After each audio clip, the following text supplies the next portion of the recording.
नमस्कार दोस्तों, कैसे हैं आप लोग?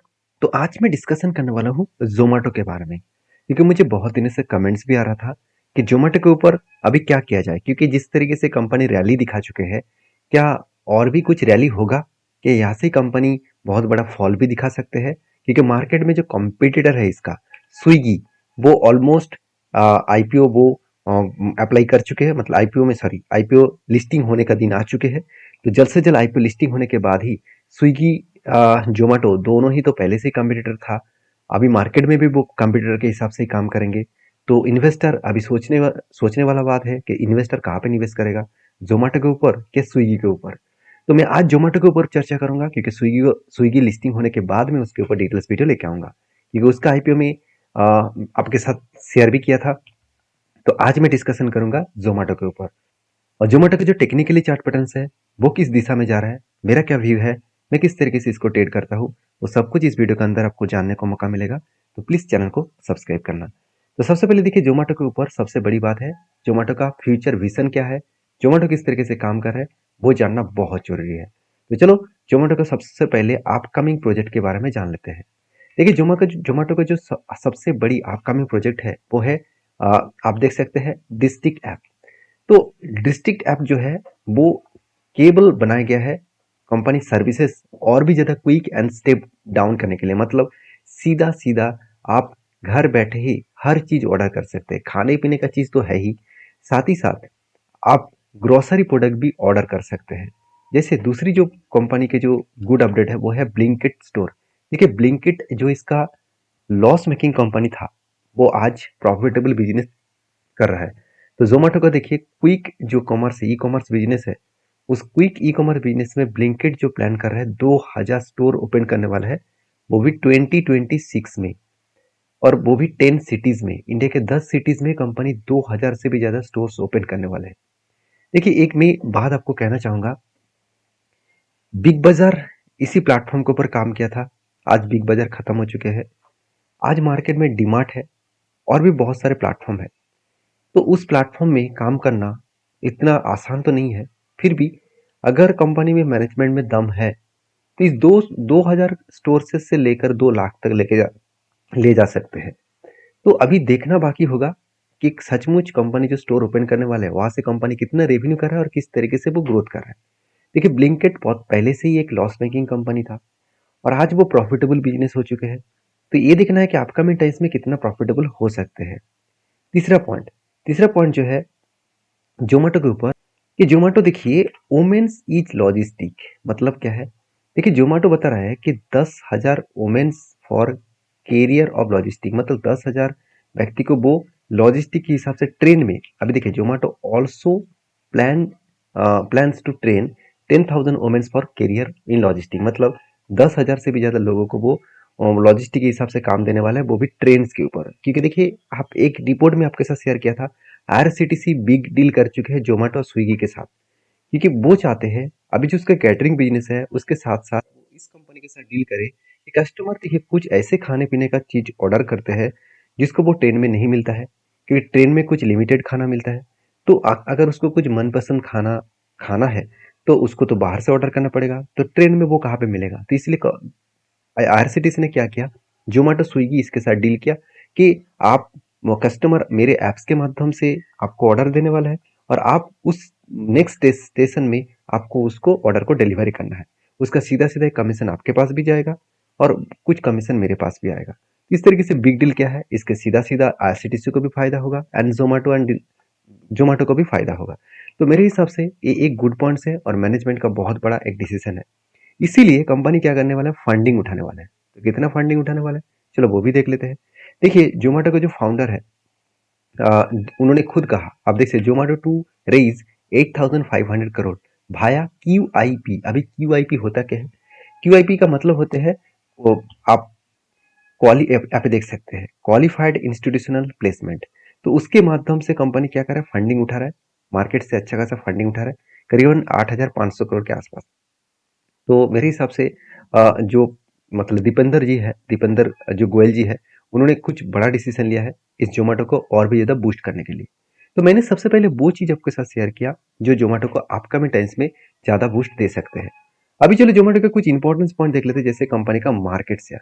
तो कंपनी कितना मार्केट शेयर लेके चला, देखिए डिलीवरी सेगमेंट में, मतलब एक्चुअली फूड डिलीवरी कहना गलत होगा, मैं आपको बता देता हूँ, फूड डिलीवरी सेगमेंट में कंपनी 56.59% का स्टेक लेकर बैठा हुआ है। मतलब जो मार्केट शेयर है 56.59%। सीधा सीधा मैं कहूँ कि अगर मार्केट में फूड डिलीवरी कर रहा है, अगर 100 लोगों में फूड डिलीवरी करना है, तो जोमेटो खुद अकेला 56 लोगों को वो फूड डिलीवरी कर रहा है, और बाकी जो है 44 मतलब लोगों को बाकी कंपनीज डिलीवरी कर रहा है। तो यहाँ पे एक अच्छा खासा कंपनी मार्केट शेयर लेके रखा है, एक गुड पॉइंट्स है, क्योंकि जितना मार्केट शेयर कंपनी के पास रहेगा उतना भी वो अच्छा खासा ग्रोथ कर पाएंगे। तो ये तो था कंपनी का बेसिक इन्फॉर्मेशन। अभी चलो कंपनी का फाइनेंशियल डिटेल्स भी देख लेते हैं। सारे पॉइंट्स मैं आपके साथ शेयर करता हूँ, तो प्लीज़ वीडियो को लाइक करना, क्योंकि आपके लाइक मुझे बहुत ज़्यादा मोटिवेट करते हैं और अपकमिंग टाइम्स में इस तरीके से वीडियो ले आने के लिए बहुत ज़्यादा हेल्प करते हैं। तो प्लीज़ मैं रिक्वेस्ट करूँगा आप लाइक करिए, क्योंकि एल्गोरिदम को बूस्ट करने के लिए आपका लाइक बहुत ज़्यादा इंपॉर्टेंस है। आप मुझे कमेंट्स करके भी बता सकते हैं इस तरीके से कौन सा कंपनी के वीडियो आप देखना चाहते हैं। देखिए जोमेटो के अगर डिटेल्स के बारे में बात करूँ, इसका मार्केट कैप करीबन 2,19,000 करोड़ के आसपास है। मतलब एक छोटा मोटा तो कंपनी है नहीं। कंपनी कितना बड़ा हो चुका है आप एक बार आंख खोल के देखिए। तो जब कंपनी मार्केट में लिस्टिंग होता था, इसका प्राइस मतलब मार्केट का बहुत छोटा था। एक दिक्कत वाला पॉइंट यही है कि कंपनी का वैल्यूएशन बहुत बहुत हाई है। इस बात को आपको इग्नोर नहीं करना है, क्योंकि इसका आरओसी आरओई में तो कोई दम नहीं है। कंपनी के पास कर्जा नहीं है, चलो मान लेता हूँ, मगर कंपनी का इतना ज्यादा वैल्यूएशन बहुत ज्यादा खतरे में ले आ सकते हैं। क्योंकि एक बार अगर मैं वैल्यूएशन के चार्ट को देखूं, तो देखिए इसका पीक लेवल कहाँ पे गया था, 560। तो आप कहेंगे सर 560 तक चला गया था, आज तो 200 300 के आसपास है। ऑलमोस्ट 50% तो करेक्शन हो चुके हैं पी रेशियो में। हाँ, 50% करेक्शन हुआ है। इसका खुद का जो एवरेज पी रेशियो है उससे भी कम पी रेशियो में चल रहा है, ये तो अच्छी बात है। और कंपनी का जो इंडस्ट्रीज पी रेशियो है, मतलब इस इंडस्ट्रीज में कितना ग्रोथ हो रहा है, उसके अकॉर्डिंग देखूँ तो कंपनी के ऊपर पी रेशियो मुझे बहुत हाई लगा। चलो बाकी डिटेल्स भी देख लेते हैं। जैसे क्वार्टरली रिजल्ट आ चुके हैं, देखिए कंपनी इस बार भी हाईएस्टली कंपनी का सेल्स इंक्रीज किया, बहुत शानदार, क्योंकि पिछले सालों की तुलना से डबल का आसपास सेल्स हुआ। पिछले क्वार्टर की तुलना से कंपनी का अच्छा खासा सेल्स देखने को मिला। तो एक्सपेंस को मिटाने के बाद कंपनी का जो नेट प्रॉफिट है वो थोड़ा सा कम हो गया। अभी देखिए ऐसे क्यों हुआ, क्योंकि कंपनी ने तो अच्छा खासा सेल्स किया था, एक्सपेंस मिटाने के बाद ऑपरेटिंग प्रॉफिट भी तो ज़्यादा था। तो ऐसा क्या दिक्कत हो गया जिसके कारण कंपनी का नेट प्रॉफिट कम हो गया? एक्चुअली दिक्कत कुछ भी नहीं है। दिक्कत यहाँ पे कुछ भी नहीं है। कंपनी का देखा जाए तो कंपनी अच्छा खासा प्रॉफिट इसीलिए नहीं कर पाए क्योंकि कंपनी का देखिए आधा से इनकम थोड़ा सा कम हो गया। दूसरी बात, कंपनी की इंटरेस्ट भी इस बार थोड़ा सा ज़्यादा देना पड़ा। और तीसरी बात, कंपनी का डिप्रिसिएशन बढ़ चुके हैं। डिप्रिसिएशन तब बढ़ जाते हैं जब कंपनी का बिजनेस बढ़ते हैं। अभी डिप्रिसिएशन का मतलब क्या है?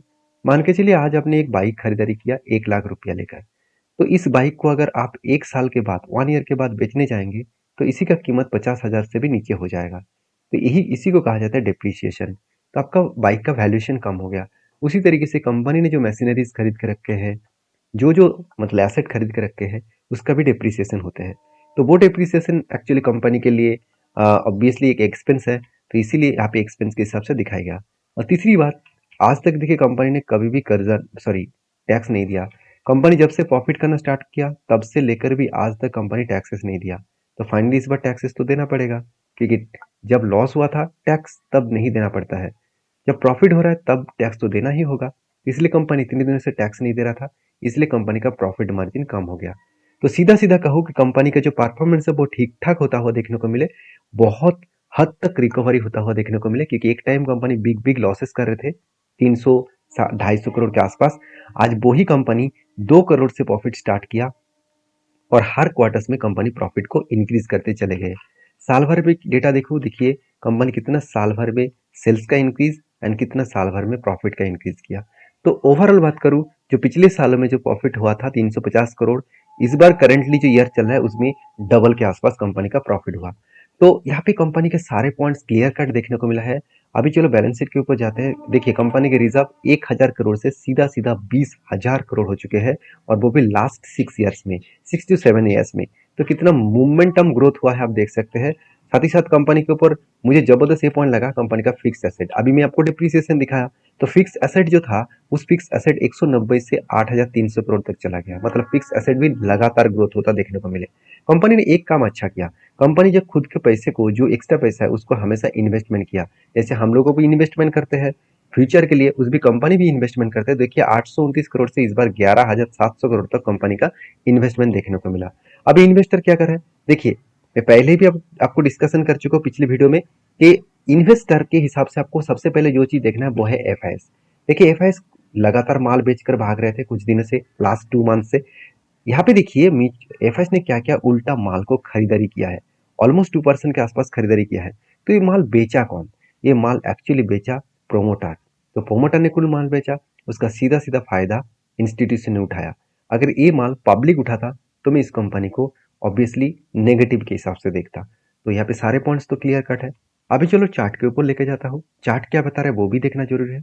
अगर मैं इस कंपनी के चार्ट को 1 मंथ के हिसाब से देखूँ तो ध्यान से देखना, चार्ट जो है वो कुछ इस तरीके से ऊपर गया था, एक होल्ड किया, बिग क्रैश हुआ, उसके बाद देखिए धमाका परफॉर्मेंस किया।